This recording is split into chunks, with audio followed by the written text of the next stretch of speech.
We got another question to you, but it looks like to this question, the answer has already been given. It says, what do you believe is the root cause of all the fitna in the West that we see today? We know, for example, the fitna of the Jahmiyyah was due to the books of philosophy being translated into Arabic. What do you believe the reason for all the fitna in the West is due to in its root cause? Now, uh, this question gives you the premise of the question will have you understanding that the strife that's taking place, because this term was the West, so that's very broad. You're covering a very large area. Yeah, I mean, you're going into different countries and thus forth and so on.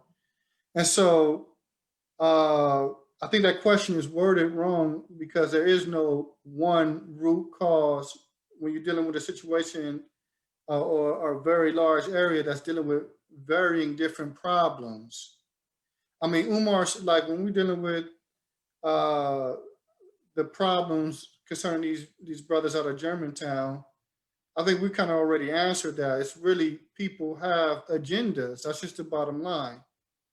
See, it appears that people have their own agendas that they put forward over, or they give preference to over what Allah Ta'ala and His Messenger instructs us to do as it relates to rectification and being united and things of that nature. A lot of the portion of this podcast was spent being very explicit as it relates to things that have taken place.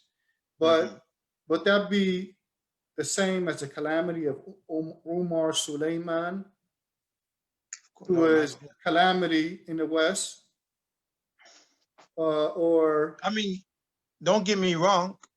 I don't, and this is another thing I don't agree with.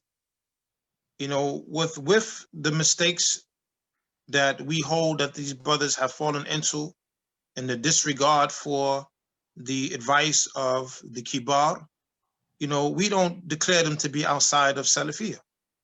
uh, We don't declare them to be outside of Salafiyah. These are our brothers in Islam. They are Salafi brothers, but we just not in agreement with their tactics and some of the things that they're doing, and then it's upon the people to make tawbah and do what's correct for the sake of Allah subhanahu wa ta'ala.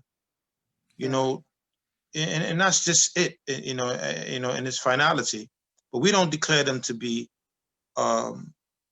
people of innovation, even though there are people, brothers who are declaring them to be. I don't agree with that. I don't agree with that. Are there some serious mistakes and matters? Yes. But is it to the point that, the likes of Yasir Qadi, who now is speaking with many affairs of deviance? No, of course not. Umar Suleiman, of course not. It's not on that level. Those brothers are not them. Yeah.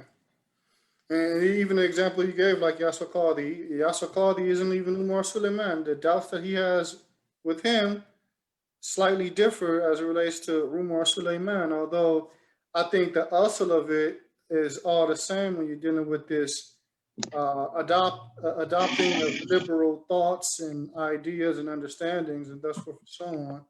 Yes. But when we're dealing with the West, that's very broad.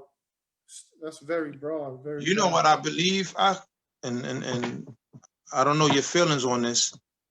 We need a scholar, man, to come here and just spend a nice long time. The only way that it'll work is if everybody respects that scholar. I agree. For the status that he's on and thus forth and so on. We got some of these cats out of Germantown refuting Sheikh Wasi Allah Abbas. We have these brothers out of Germantown um, raising people up to the level amongst their followers of a person being upon ijtihad, a scholar. And then if we were to go to Saudi Arabia, the people that they're raising up currently are no, I don't want to say nobodies in Saudi Arabia, but they don't have. They're not on that level. Exactly. They don't have nowhere near the status that the people here are looking at them as. But that comes as a result because the majority of the mashaykh, they're speaking against them. But Yeah, again, so here's one of the things that, you know, is mind-boggling. Dr. Arafat Muhammadi on recording warning against Sheikh Abdul Razak. This other individual, Saad Disunity, warning against Sheikh Abdul Razak. But you check online and some of these brothers from Spubs and other than them, they're selling the books. Well, yeah. specifically here, they're selling Sheikh Abdul Razak's books. So if the man is astray, don't take from him. He don't want against the people of innovation. He's this and he's that. Why are you selling his books, making money off of his books? Yeah. Again, it all points to an agenda. I'm me myself personally. I'm not trying to figure out what the agenda is. I really don't care. But the point that I'm making is it's clear and apparent that there is some type of agenda, Yeah, or else I moves understand. like this wouldn't be made. You wouldn't see. Right. Like I give you an example. When you guys came into LA in 2010. Um, uh, Abu Hassan Malik was actually supposed to be at that conference. Mm-hmm. That was the same year I came back into the States from Yemen. I was only in the States a matter of weeks before that conference took place. And at Mm-hmm. first it was being advertised Abu Hassan Malik was going to be one of the speakers. Then we hear that Malik canceled and the brothers contacted you to take his place. Shortly after that conference took place, it became apparent that Malik went to Saudi to see Sheikh Mohammed bin Hadi. And during that time, he posed some questions to Sheikh Mohammed bin Hadi that were general, and they were referring to Shadid Muhammad. Now, at the time, Shadid Muhammad was in Saudi as well. Mm-hmm.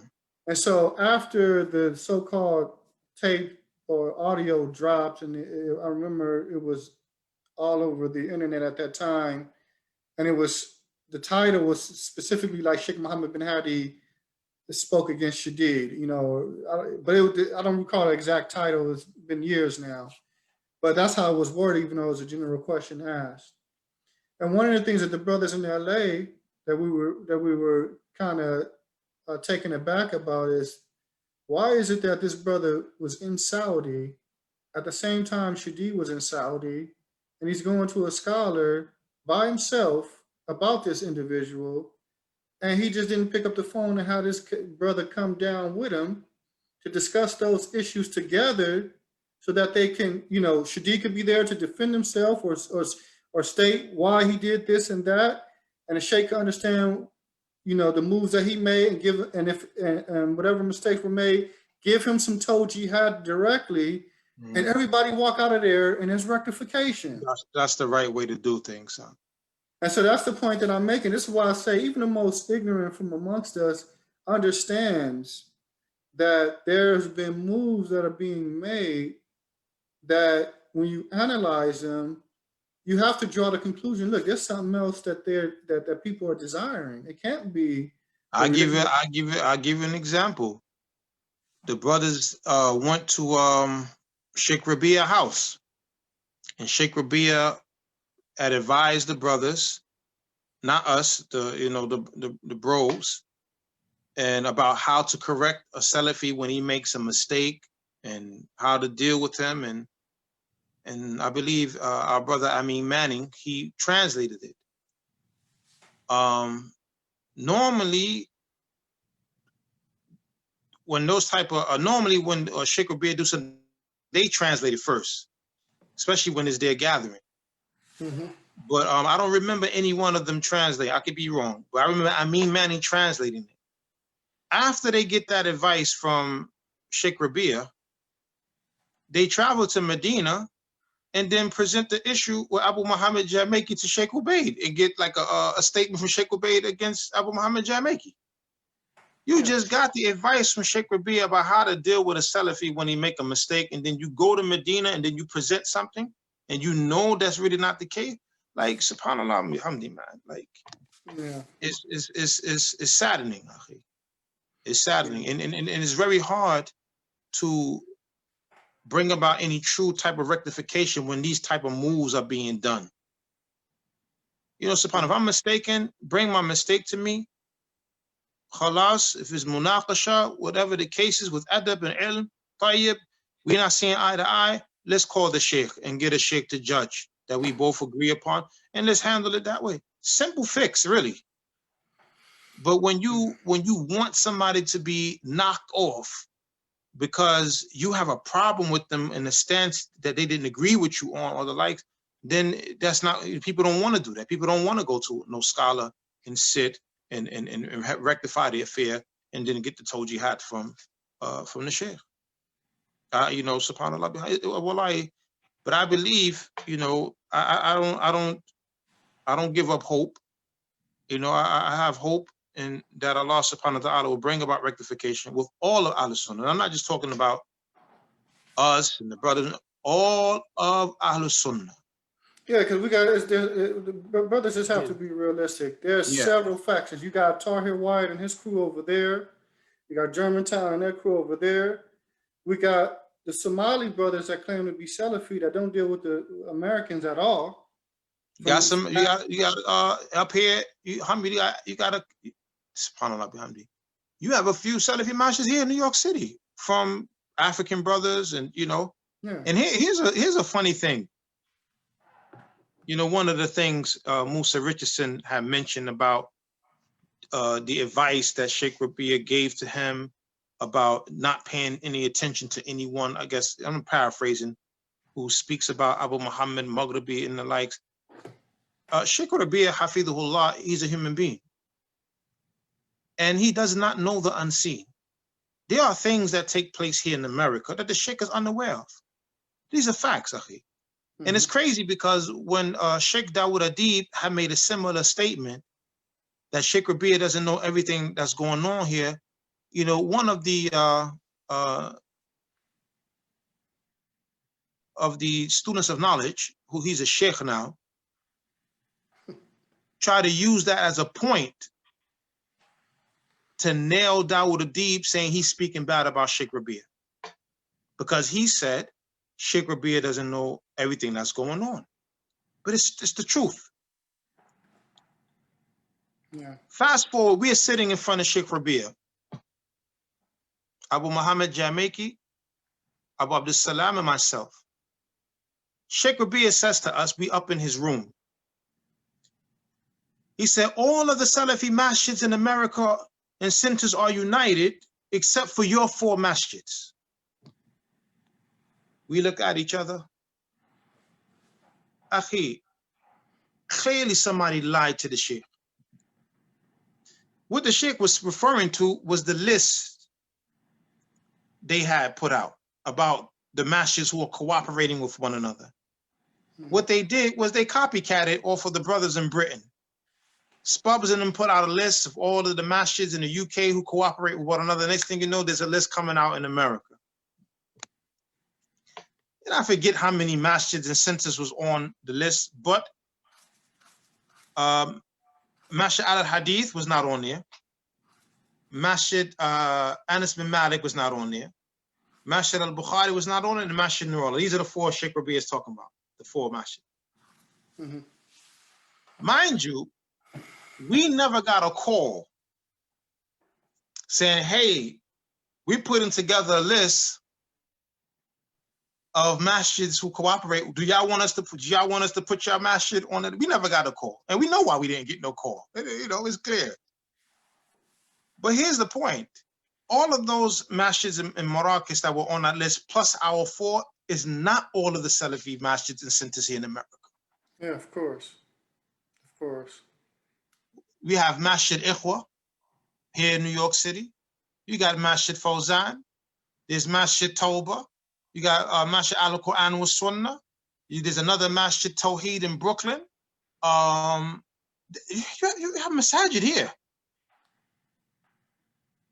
So where did Sheikh Rabia Hafidhullah get this idea that this is all of the Salafi masjids in America together except for our 4 masjids?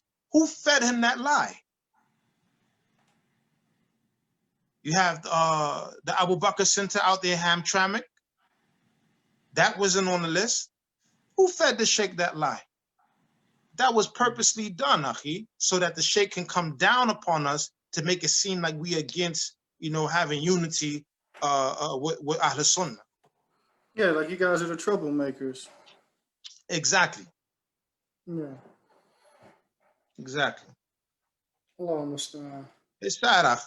It's sad, but life goes on. We have to continue to do what we're supposed to do for the sake of Allah, teaching the people, educating the people, trying to establish something, seeking to be successful with Allah, not in the eyes of the people. Okay, now. Because what is and it's I give it's funny, man. We can talk all night about the situation. It's funny how one moment is not about numbers, and then again it's about numbers. You understand my point? Mm-hmm. Because Ahlul Bid'ah, their masajid are bigger than our masajid. You look at an Ikna or Isna gathering, subhanAllah. And these other gatherings, they used to have the I think it was the RIS with Hamza Yusuf and Zayd Shakir, and they used to have this yearly. Them places be packed. When somebody compares that to Ahl Sunnah, they say it's not about numbers. It's about the proof and the evidences in the haqq. Al-jama'a ma wafaq al-haqq in kunta wahdak. All of those narrations you find people mentioning. But now when it's one group of Salafi brothers against another group of Salafi brothers, if you have the bigger masjid, then the truth is with us because we have the numbers. Your masjid is small. Y'all not successful in your da'wah. We are successful because we have the bigger masjid and we just opened up a school. So that means we're successful and y'all the failures. Okay, Ahl Bid'ah got schools, big schools. Ahl Bid'ah got colleges. So how are we weighing things? Well, the people have to fear Allah subhanahu wa ta'ala, man, and be truthful, man, and do what Allah Azza wa Jal has commanded us to do for His sake. There's definitely, in Allah knows best, a lack of sincerity, Akhi. No. Along with ignorance. Jazakumullah khair. My apologies for being long-winded. Yeah, love best, inshallah.